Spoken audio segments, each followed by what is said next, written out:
Bom, pessoal, olá a todos. Hoje nós vamos falar um pouquinho sobre o tema mediunidade. Para aqueles que não estão familiarizados com o termo, mediunidade significa a qualidade de ser meio, ou modo, ou condição de estar entre uma coisa ou outra, fazendo uma ponte, Então, mediunidade para nós espíritas seria o processo pelo qual ocorre manifestações de não só do plano espiritual, mas também durante o estudo a gente vai ver que mediunidade não é somente o fato de servir de ponte entre o plano extrafísico e o plano físico. O significado de mediunidade nós podemos elevar ele a um conceito maior, uma dimensão maior do que seria. Então, para começar esse nosso estudo de hoje, eu gostaria de citar aqui um dos livros mais antigos que a humanidade conhece, que é uma importante fonte de pesquisa também sobre a mediunidade, que é a Bíblia. O Espiritismo tem aí 160 anos e a Bíblia deve ter alguns livros da Bíblia, os mais antigos do Velho Testamento, deve ter cerca aí de 4.000 anos. Mas o Evangelho de João, no capítulo 4, versículo 24, João diz o seguinte: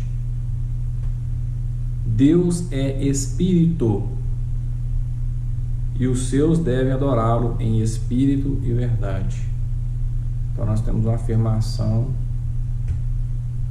no Novo Testamento que Deus seria Espírito, E no caso João nos faz um alerta aqui que a gente deve adorá-lo ele em espírito e verdade. Ou seja, não adianta a gente querer adorar a Deus nas coisas materiais, dando mais ênfase à matéria. Se nós também somos espíritos, nós temos que adorar a Deus mediante a nossa espiritualidade, a nossa essência realmente. E para fazer isso não temos como fazê-lo de forma que não seja verdadeira, Porque se a gente realmente for adorar a Deus em espírito, aí é com a nossa verdadeira essência que a gente vai estar conseguindo fazer isso, não através de artifícios materiais, como a humanidade vem fazendo aí desde tempos imemoriais, com sacrifícios, com às vezes até hoje com promessas em que a gente nos castigamos de forma incorreta, sendo que o melhor sacrifício a Deus seria o sacrifício moral, Nós vencermos as nossas más tendências, nos tornando pessoas melhores, não só nos privando de coisas e bens materiais, E em carta aos Hebreus, Paulo de Tarso fala o seguinte, no capítulo 1, versículo 14: Não são todos os anjos espíritos ao serviço de Deus? que lhes confia missões para o bem daqueles que devem herdar a salvação. Ou seja, em conversação com os hebreus, através de correspondência, Paulo de Tarso faz essa indagação a eles, né?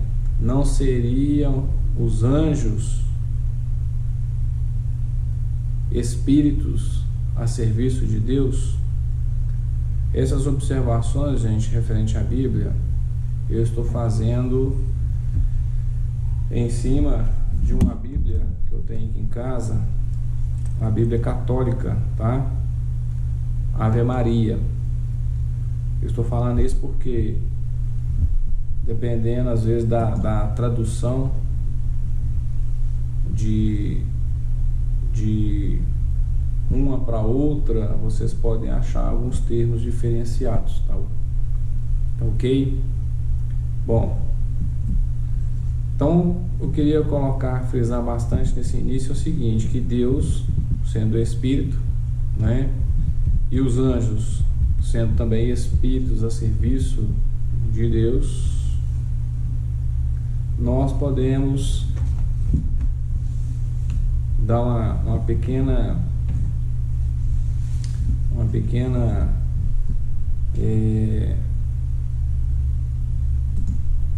volta, digamos assim, ou fazer um pequeno estudo sobre a nossa própria história da humanidade. Gostaria de destacar aqui que a humanidade ela é uma só. Não só que encarnados entre as raças que nós conhecemos, seja ela preto, branco, amarelo, vermelho,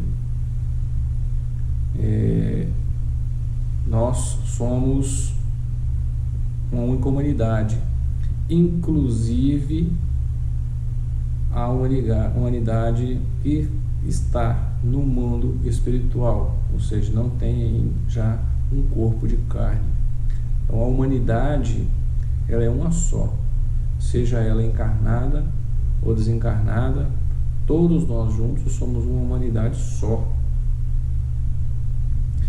E a mediunidade ela é de todos os tempos. A gente vê na história dessa humanidade que citamos há pouco, que desde a época lá, digamos, dos homens das cavernas, se acontecia fenômenos mediúnicos, né? Emmanuel traz para nós algumas lembranças aqui, ó, na história da humanidade, dizendo o seguinte, que Sócrates, os discípulos de Sócrates, alguns que tinham uma sensibilidade mediúnica, falava de um amigo invisível que acompanhava Sócrates constantemente.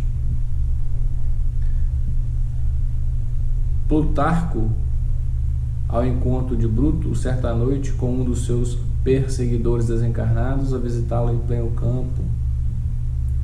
Em Roma, o templo de Minerva, Pausanias, ali condenado a morrer de fome, passou a viver em espírito, monoidezando, ou seja, com a ideia fixa, né, na revolta em que se alucinava, aparecendo e desaparecendo aos olhos dos circunstantes assombrados durante largo tempo. O que quer dizer isso? Esse companheiro, né, Pausanias, ele, no cárcere dele, ele ficava com a ideia fixa de vingança, né, contra aquelas pessoas que tinham condenado ele, e ele passou ali a aparecer e desaparecer aos olhos dessas pessoas durante muito tempo. Sabe-se que Nero, nos últimos dias de seu reinado, viu-se fora do corpo carnal junto de Agripina e de Otávia, sua genitora e sua esposa, ambas assassinadas por sua ordem, ali presagiarem a queda no abismo. Ou seja, elas já estavam avisando ele onde que ele ia parar depois de desencarnar. Agora, na Bíblia, especificamente no Novo Testamento, em Atos dos Apóstolos, que é o segundo livro de Lucas, né? A gente vê uma quantidade enorme de fenômenos mediúnicos. A gente vê a mediunidade a todo momento. Eu gostaria de citar alguns aqui para vocês aqui, ó. Em Atos capítulo 2, versículo de 1 a 13: quando associadas às suas forças, por se acharem todos reunidos, os emissários espirituais do Senhor, através deles, produziram fenômenos físicos de grande cópia, como sinais luminosos e vozes diretas, inclusive fatos de psicofonia e genoglosia, em que os ensinamentos do Evangelho foram ditados em várias línguas, simultaneamente para os israelitas de procedências diversas.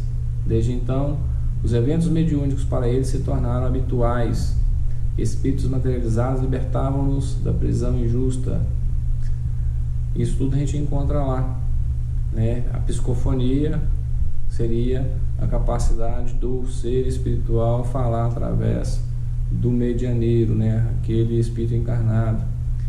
E xenoglosia é a capacidade de falar em outra língua que muitas vezes o próprio médium desconhece. Em Atos do capítulo 5, no versículo 18 a 20, nós temos: o magnetismo curativo era vastamente praticado pelo olhar. A gente vai achar nesse capítulo, nesses versículos, curas dos apóstolos, né, pela mediunidade da cura.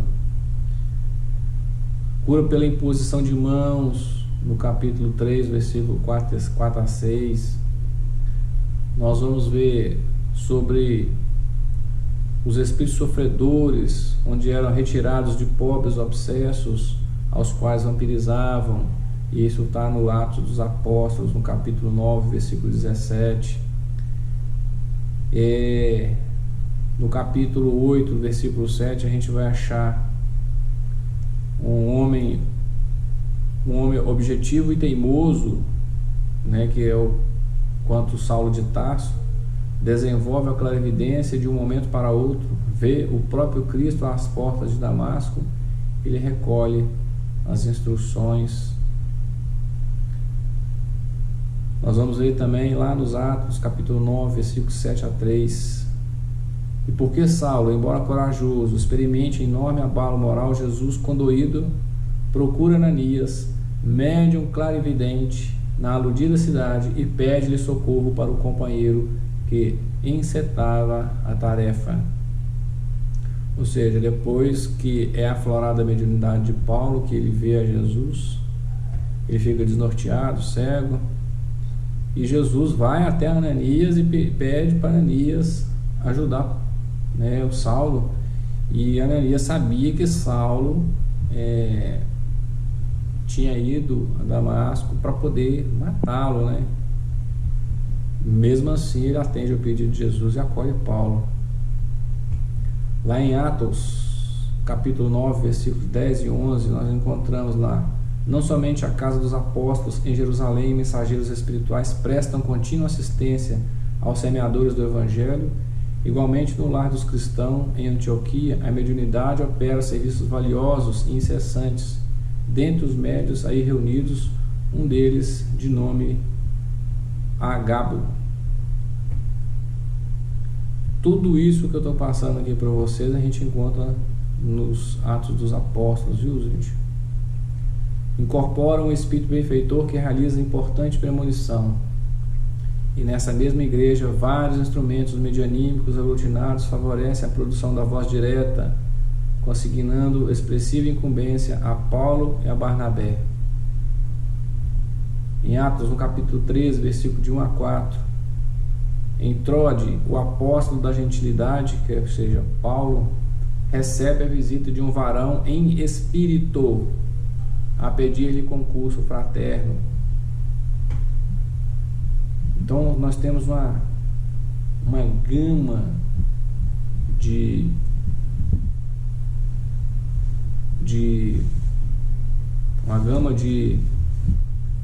fenômenos mediúnicos, né? A mediunidade demonstrada pela própria Bíblia. Um caso interessante que está no livro, no Antigo Testamento agora, no livro 1 de Samuel, onde Saul, e por falar nisso, quem já estudou, já leu a Bíblia,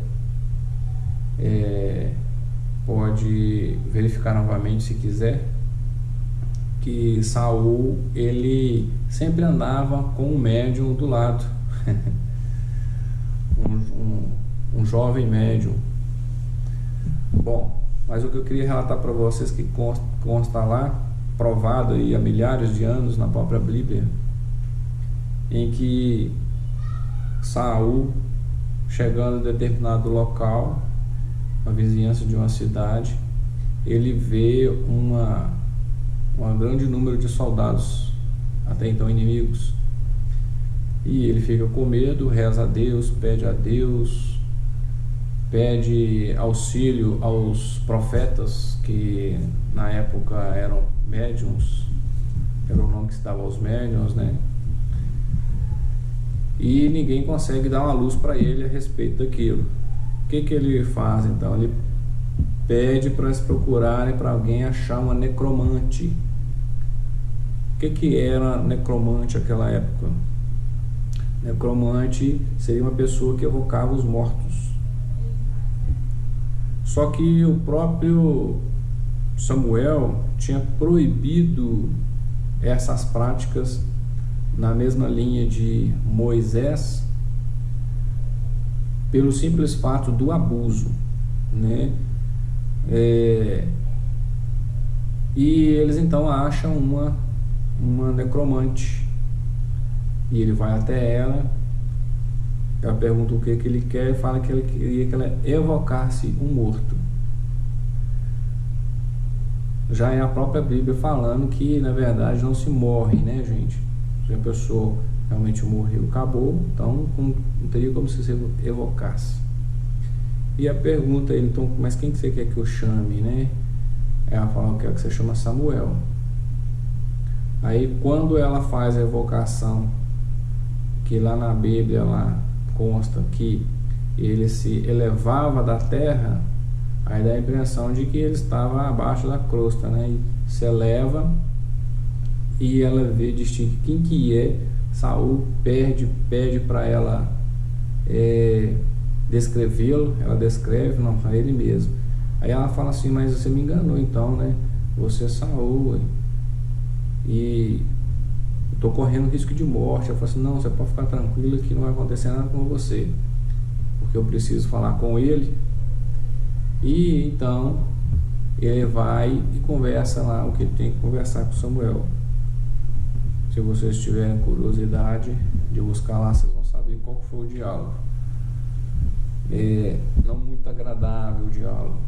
Aí faz a gente questionar, em muitas passagens da Bíblia, onde uns falam que estava falando com Deus, muito provavelmente seria algum espírito, tipo no caso do Samuel aí, que tinha orientado a Saul a entrar numa cidade e matar homens, mulheres, crianças e até os animais. Aí a gente fica pensando assim, que Deus seria esse, né? Por isso que Jesus, conversando muitas vezes com os fariseus, falou assim, o Deus seu não é o mesmo Deus meu, no sentido assim de o tipo de Deus que acreditavam. Muitas vezes nós acreditamos num Deus que nós construímos, que nós criamos, não no Deus que nos criou. Tem toda uma diferença aí, né? Bom, dito isso, a gente observa que a mediunidade, ela está presente na vida da humanidade de todos os tempos. E o que veria? Então, quem é que faz ou quem é que serve como intermediário nisso?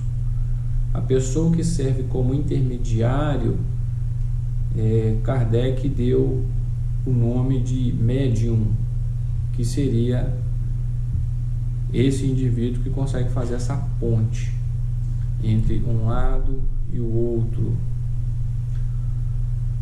No livro dos médiuns, que é um manual do evocador, que Kardec escreveu para aqueles que quisessem estudar e aprender sobre como lidar com o mundo espiritual através dos médiuns, ele coloca lá no capítulo 14 que médium seria todo o indivíduo que sente em um grau qualquer a presença dos espíritos ou de espíritos. O interessante é observar que ele fala que essa capacidade de sentir espíritos, ela é uma coisa inerente ao ser humano. Ele fala lá que praticamente todos nós sentimos os espíritos. Só que ele faz uma observação importante, que nem todos que percebem ou sentem os espíritos conseguem servir de intermediários entre esses espíritos e o plano físico propriamente dito. O que atualmente no movimento espírita a gente chama de médium ostensivo. Vou dar um exemplo para vocês interessante. Como a gente procura estudar e auxiliar aquelas pessoas através do conhecimento, eu recebo às vezes muita gente nos estudos que chega assim para mim falando que, olha, me falaram que eu sou médium, então eu estou aqui para estudar. Aí eu falo assim, alguém falou que você é médium? Quem falou? Foi fulano de tal. Mas qual que é a sua mediunidade? Não, a pessoa não me falou, só falou que eu tinha que estudar. Mas por que você acha que você é médium? E por que aquela pessoa acha que você é médium? Não, é porque eu ando sentindo algumas coisas, tal. Aí a pessoa foi me aplicar um passe e falou que aquilo era mediunidade e que eu era médium. Bom, eu não acho isso correto, você passar para as pessoas dessa forma, sem uma explicação melhor, né? Porque tem muitos que ficam apavorados. Poxa vida, eu sou médium e agora, né? Outros ficam achando que eles vão ser um Chico Xavier da vida, um Divaldo Franco, uma Zíbia Gasparetti, escreveu um monte de livros, né? E às vezes isso frustra as pessoas, justamente por causa da definição que Kardec dá lá. Então nem todo mundo tem a mediunidade ostensiva.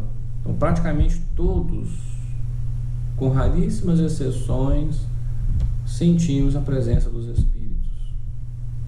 Só que se você simplesmente sentir os espíritos de alguma forma, não quer dizer que você seja médium ostensivo, não quer dizer que ele haja a mediunidade ostensiva,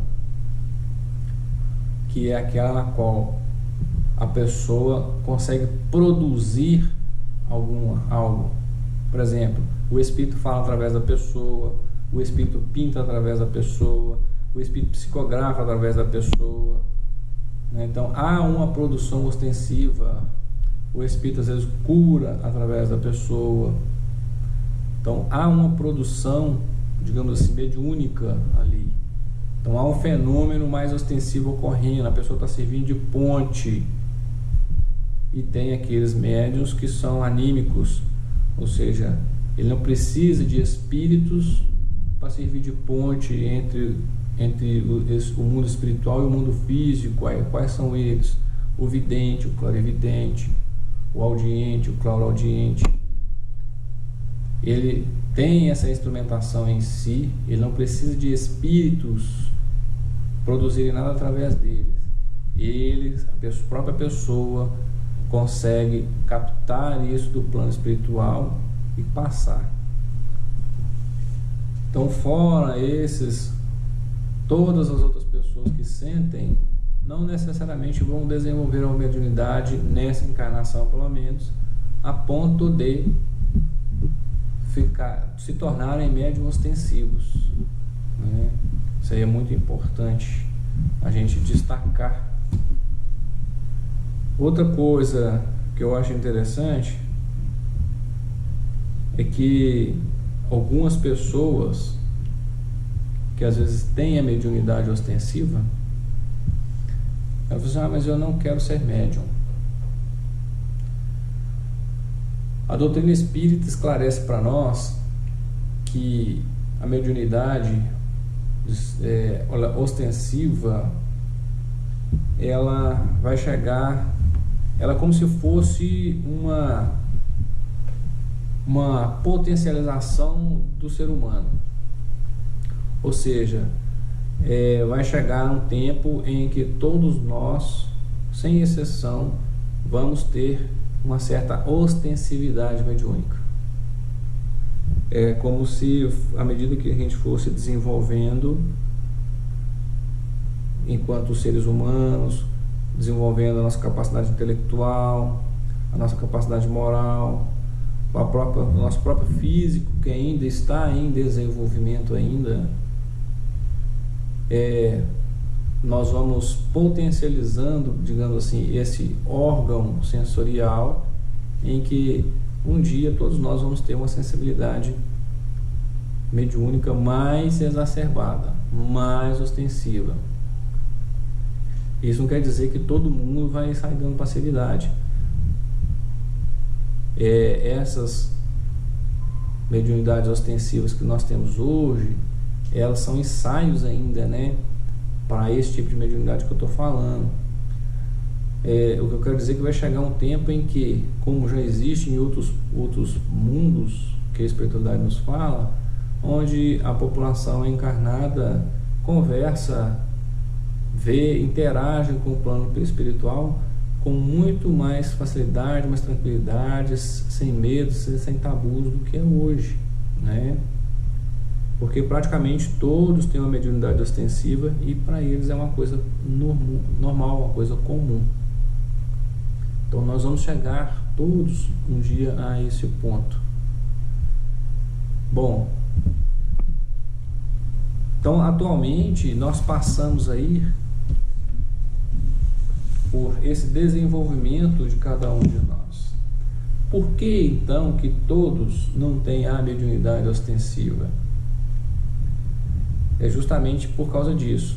A espiritualidade nos esclarece que o médium ostensivo é aquela pessoa que ela vem já com essa predisposição tanto orgânica quanto espiritual, e ela vem como uma ferramenta para poder auxiliar este ser e todos aqueles que estão à volta dele. Então, se a gente pegar aí de toda a humanidade até hoje, sempre teve pessoas com essa sensibilidade, pelas quais muitos trouxeram grandes avanços para nós, na arte, né, na música, na medicina, nas questões das descobertas científicas. Então, essas pessoas, elas sempre recebem essas intuições, recebem essas orientações do plano espiritual a se materializar aqui entre nós. É É tão interessante essa questão e nós não nos apercebemos muitas vezes, achando que a mediunidade é uma coisa muito assim restrita aos médiuns, digamos assim, ostensivos. Mas André Luiz, através da sua obra Nos Domínios da Mediunidade, ele abre esse campo de visão e entendimento nosso de uma maneira fantástica. Um exemplo que eu aprendi é que se você quiser ser um médium de materialização, é só você ser pai ou mãe. Você vai conseguir materializar um espírito da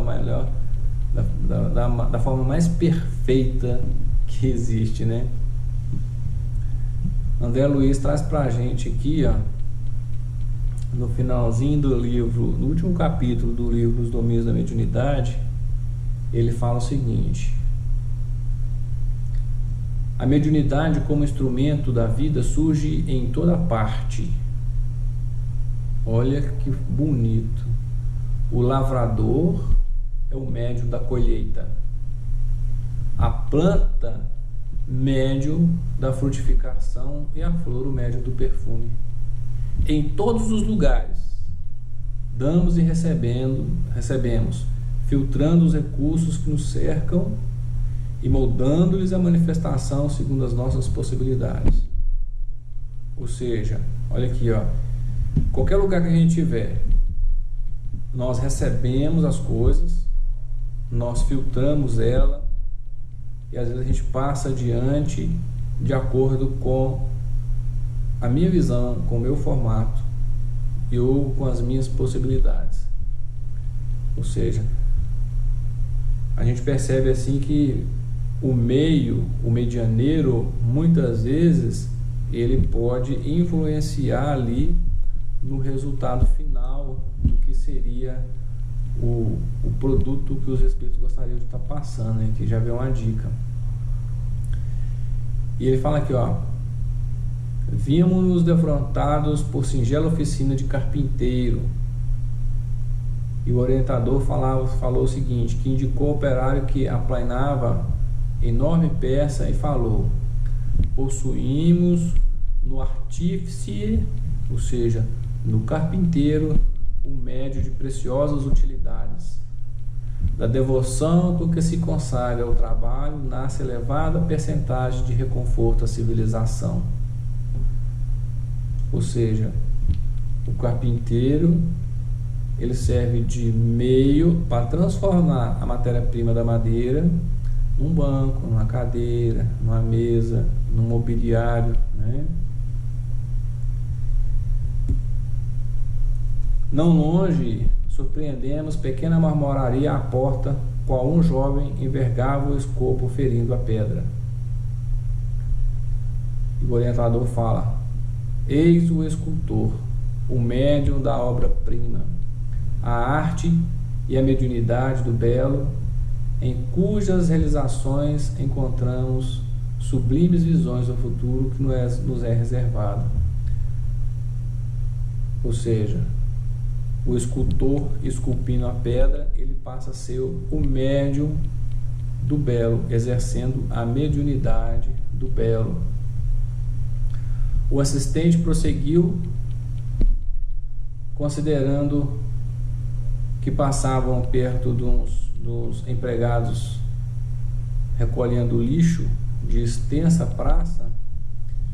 Olha que bonito, gente. Eles falam o seguinte: aqui temos os varredores, valiosos médiuns da limpeza. Logo após, contornamos um edifício em que funcionava um tribunal de justiça e nosso instrutor adiantou: vemos aqui o fórum onde o juiz é o médium das leis,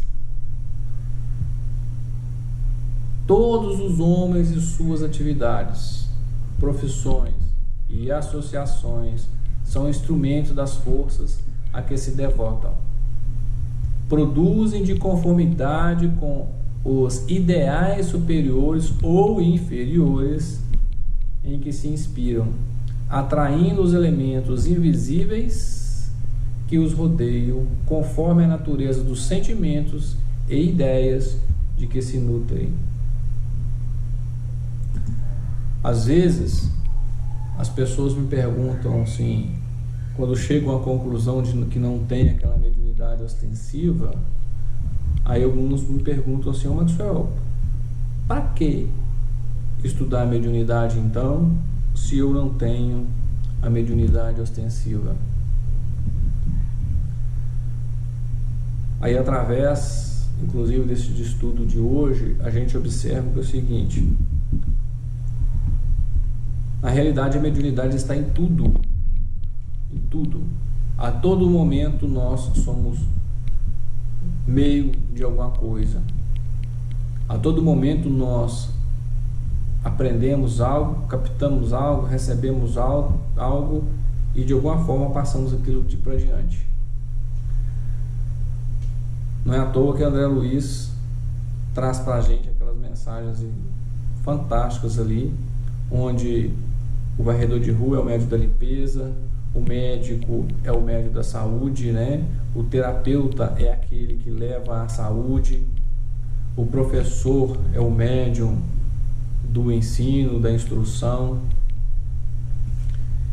o juiz seria o meio pelo qual a lei se faz presente.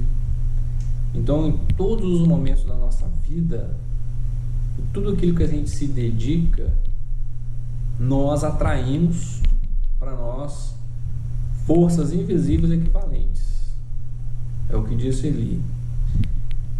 Entendamos então o seguinte, que quando eu me dedico a uma boa causa, digamos assim, tenho bons sentimentos, boas ideias e trabalho naquilo ali, vou receber auxílio e influenciação para aquilo ali que se concretize, se realize. Da mesma forma, se do caso contrário, eu alimentar em mim maus sentimentos, maus pensamentos, eu também vou estar atraindo forças invisíveis equivalentes àquilo, e que vai juntar forças comigo ali naquele sentido. Por isso que nós temos que ser vigilantes. Então, gente, a mensagem que eu gostaria de passar para vocês hoje a respeito da mediunidade é que ela não está restrita ao papel de uma pessoa ser médium. A mediunidade está presente na nossa vida em todos os momentos. Eu acredito, por exemplo, que a gravidez ela é um ato mediúnico de 9 meses. Se a gente for estudar mais aprofundado o que a literatura espírita traz sobre isso, a gente vai perceber que o útero materno é a câmara de materialização do espírito, e onde a mãe, durante o processo da gestação, ela tem a capacidade de auxiliar em muito aquele novo ser que está materializando ali, na forma de um bebê, né, que vai depois crescer, se tornar um adulto, viver suas experiências. E ela tem um papel fundamental no auxílio à formação daquele novo corpo, mesmo que inconscientemente. Então, assim, tudo na nossa vida, a nossa própria vida é um ato mediúnico, se a gente for observar. Por quê? Porque nós, em essência, somos seres espirituais, somos espíritos. O corpo físico, ele é apenas um veículo sensório em qual eu, espírito, me manifesto e através dele colho as sensações que vão fomentar em mim a capacidade de aprendizagem, de conhecimento, né? Então, a própria vida aqui em si ela também é um ato mediúnico. Então, por que estudar mediunidade? Quando a gente começa a entender por esse ponto de vista, por esse ângulo, nós percebemos que a todo momento, como nos ensina o Livro dos Espíritos, nós influenciamos e somos influenciados. A todo momento nós estamos servindo de meio uns dos outros. E a gente passa a entender a responsabilidade que a gente tem para com os nossos irmãos, uns com os outros. A mediunidade se faz presente a todo momento, durante o nosso estado de vigília, através das intuições, das inspirações, no estado do sono. Por que muitas pessoas já até recomendam para a gente não fazer nada com a cabeça quente, que depois de uma noite de sono as coisas costumam se resolver de forma mais tranquila, mas de forma diferenciada do que muitas vezes a gente fosse tentar e brigar? É porque nesses momentos, nós, espertos do corpo, encontramos com os amigos do plano espiritual, recebemos conselhos, e quando retornamos aquilo ali, olha, servimos de meio, aquilo ali é mediunidade. E a gente viu as dicas aí para estudar a própria Bíblia, que traz aí a recheada de fenômenos mediúnicos, para quem sabe a perceber e estudar muitas vezes o texto sagrado desprovido de preconceitos, mas com a mente e o coração aberto, às vezes consegue absorver muito mais, principalmente se fizer uma prece e pedir auxílio sincero a Deus para esse aclaramento, né? A gente consegue entender um pouco mais, consegue dilatar a nossa visão. Então fica aí, um forte abraço a todos vocês, até a próxima, se Deus quiser.